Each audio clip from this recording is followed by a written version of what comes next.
نحمدہ ونصلی ونسلم علی رسولہ الکریم اما بعد فاعوذ باللہ من الشیطان الرجیم بسم اللہ الرحمن الرحیم قل هو الذی انشأکم وجعل لکم السمع والابصار والافئدہ قلیلا ما تشکرون صدق اللہ العظیم۔ اللہم صلی علی سیدنا و مولانا محمد معدن الجود والکرم وعلی آلہ وبارک وسلم علیہ۔ اللہ رب العزت قرآن مجید فرقان حمید میں ارشاد فرما رہا ہے، قل هو الذی انشأکم وجعل لکم السمع والابصار والافئدہ۔ اے میرے محبوب، آپ فرما دیجئے کہ وہ ذات جس نے تمہیں پیدا کیا اور جس نے تمہیں کان عطا کیے اور جس نے تمہیں آنکھیں عطا کی ہیں اور جس نے تمہیں دل عطا کیا ہے، قلیلا ما تشکرون، اور تم اللہ رب العزت کے تھوڑی ہی بہت ہی کم شکر ادا کرتے ہو۔ اللہ رب العزت کے بے پایاں احسانات ہیں۔ اگر انسان دیکھے، اگر انسان سوچے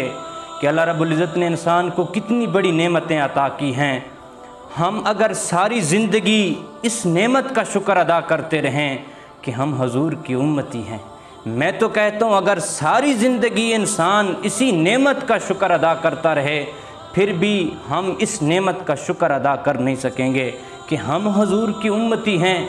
وہ نبی جو اللہ کا محبوب ہے اور جس کی امتی ہونے کے لیے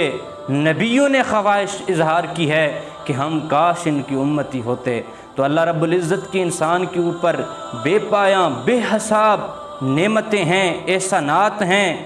انسان اگر دیکھے کہ انسان کو اللہ رب العزت نے دل عطا کی ہے،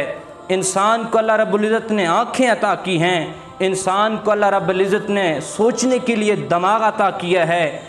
اگر انسان ان نعمتوں کا شکر ادا کرتے رہے اور کوئی کام نہ کرے اس دنیا و کائنات میں، صرف ساری زندگی ان نعمتوں کا شکر ادا کرتا رہے، پھر بھی وہ ان نعمتوں کا شکر ادا کر نہیں سکے گا۔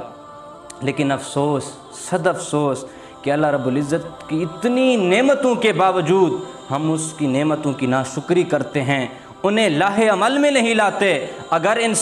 کسی انسان کے پاس علم ہے تو اسے دوسرے تک پہنچائے، اگر کسی کے پاس پیسہ ہے تو اسے اللہ کی راہ میں خرچ کرے، اسے غریب مسکین یتیموں کو دے۔ لیکن افسوس، صد افسوس کہ آج ہم ان نعمتوں کا غلط استعمال کر رہے ہیں۔ اگر ہمارے پاس پیسہ ہے تو ہم اسے فضول خرچی میں استعمال کر رہے ہیں، اگر ہمارے پاس علم ہے تو ہم اپنے تک اس کو محدود رکھے ہوئے ہیں، لوگوں تک نہیں پہنچا رہے ہیں۔ میرے بھائیو دوستو،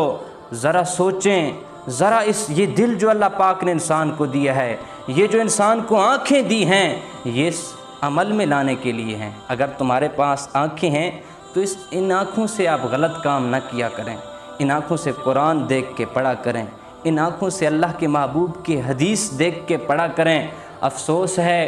کہ اسی ضمن میں آپ کو حضرت موسیٰ علیہ السلام کا ایک واقعہ شیئر کرنا چاہتا ہوں، میرے ذہن میں آیا ہے۔ حضرت موسیٰ علیہ السلام کوہ طور پہ اللہ رب العزت سے کلام فرمانے جاتے تو لوگ اپنے مسائل، لوگ اپنے مسئلے حضرت موسیٰ علیہ السلام سے پیش کیا کرتے تھے، عرض کیا کرتے تھے کہ اللہ کے نبی، آپ کوہ طور پہ جب اللہ رب العزت سے کلام فرمانے جاتے ہیں تو ہمارے مسائل بھی اللہ کی بارگاہ میں پیش کیا کریں۔ ایک مرتبہ حضرت موسیٰ علیہ السلام جب تشریف لے جا رہے تھے کوہ طور پہ تو ایک شخص ملا ہے کہ اللہ کے نبی، آپ اللہ کی بارگاہ میں جا رہے ہیں، آپ اللہ سے کلام فرمانے جا رہے ہیں، میرا ایک سوال ہے، میرا ایک عرض ہے، اسے اللہ کی بارگاہ میں پیش کرنا۔ موسیٰ علیہ السلام نے فرمایا، کیا سوال ہے آپ کا، کیا عرض ہے؟ عرض کیا، اے اللہ کے نبی، مجھے اللہ نے اتنی نعمتیں عطا کی ہیں، مجھے اتنا رزق عطا کیا اللہ پاک نے کہ اب میرے پاس جگہ ہی نہیں ہے کہ میں اسے کہاں رکھوں، لہذا آپ اللہ کی بارگاہ میں یہ عرض کرنا، یہ گزارش کرنا کہ یا اللہ اب مجھے کافی ہے، اب اس سے زیادہ مجھے رزق نہیں دینا۔ موسیٰ علیہ السلام نے فرمایا ٹھیک ہے، اور جاتے جاتے چٹیل میدان میں ایک اور شخص ملا جس کے پاس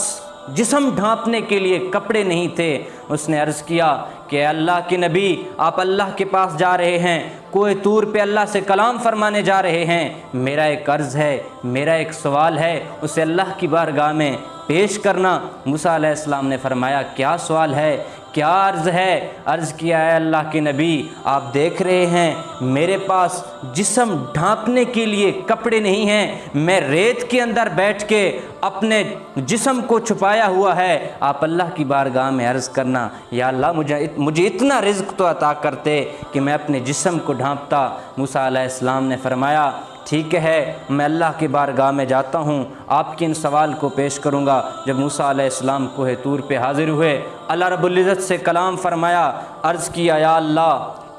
آپ جانتے ہیں، تو جانتا ہے یا اللہ کہ تیرا ایک شخص ہے، اس نے میری بارگاہ میں یہ عرض کی ہے، یہ سوال کیا ہے، میں آپ کی بارگاہ میں پیش کرنے لگا ہوں۔ اللہ پاک نے فرمایا جی موسیٰ آپ فرمائیں کیا کہنا چاہتے ہیں؟ موسیٰ علیہ السلام نے فرمایا یا اللہ جب میں کوہ طور پہ کلام فرمانے آ رہا تھا تو ایک شخص مجھے ملا ہے، اس نے کہا اے اللہ کی بارگاہ میں عرض کرنا یا اللہ تو نے مجھے بے حد و بے حساب رزق دیا ہے، اب میرے پاس جگہ ہی نہیں ہے کہ میں اسے کہاں رکھوں، لہذا میرا رزق تھوڑا سا کم کرنا، اب مجھے کافی ہے، اس سے زیادہ مجھے نہیں دینا۔ تو اللہ پاک نے فرمایا اے موسیٰ یاد کریں، غور کریں، سنیں، آج ہمارے پاس ہر چیز ہونے کے باوجود ہم اللہ رب العزت کی نعمتوں کا ناشکری کرتے ہیں، پھر بھی ہم کہتے ہیں کہ ہمارے پاس کم ہے۔ اللہ پاک نے فرمایا موسیٰ اے موسیٰ میرے اس بندے کو جا کے کہنا کہ تمہارا رب فرما رہا ہے کہ جب تک تو میری نعمتوں کا شکر ادا کرنا نہیں چھوڑو گے، شکر ترک نہیں کرو گے، میں مالک تمہاری نعمتوں کو کم نہیں کروں گا۔ اللہ اکبر۔ اور دوسرا جو شخص کہہ رہا تھا کہ اے موسیٰ اللہ کی بارگاہ میں عرض کرنا مجھے اتنا رزق تو عطا کرتے کہ میں اپنے جسم کو ڈھانپ لیتا۔ اللہ پاک نے فرمایا موسیٰ علیہ السلام جا اس بندے کے لیے میری یہ خبر ہے، میرا یہ پیغام ہے، اسے یہ کہنا کہ جب تک تو ہماری نعمتوں کا شکر ادا نہیں کرو گے اس وقت تک تمہارے لیے میری نعمتوں کا دروازہ بند رہے گا۔ تو اللہ رب العزت قرآن مجید میں ایک مقام پہ ارشاد فرماتا ہے ان تعدوا نعمت اللہ لا تحصوها، کہ اگر تم اللہ کی نعمتوں کا شمار کرنا چاہو، انہیں عدد میں لانا چاہو، گننا چاہو تو تم اللہ کی نعمتوں کو گن نہیں سکتے۔ اللہ رب العزت کی اتنی نعمتیں ہیں کہ اس دنیا کائنات کی جتنے بھی درخت ہیں وہ سارے قلم بن جائیں، اور اس دنیا کائنات کی جتنی بھی دریا و سمندر ہیں وہ سیاہی بن جائیں، پھر بھی تم اللہ کی نعمتوں کو اعداد اور شمار میں نہیں لا سکتے۔ اور اللہ رب العزت کی کتنی بڑی بڑی نعمتیں ہیں، انسان سوچ بھی نہیں سکتا،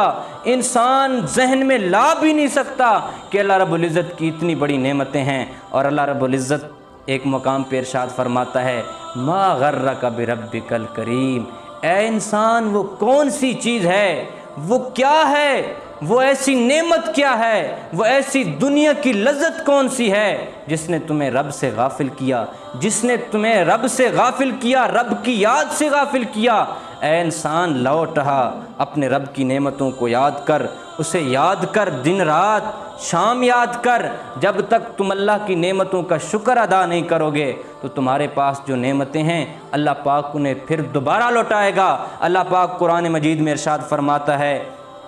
کہ اگر تم لئن شکرتم لازیدنکم، اگر تم میری نعمتوں کا شکر ادا کرو گے تو میں ضرور بالضرور انہیں بڑھاؤں گا۔ اللہ پاک سے دعا ہے کہ اللہ رب العزت ہمیں اپنی دی ہوئی نعمتوں کی بے حساب شکر ادا کرنے کی توفیق عطا فرمائے۔ وآخر دعوانا ان الحمد للہ۔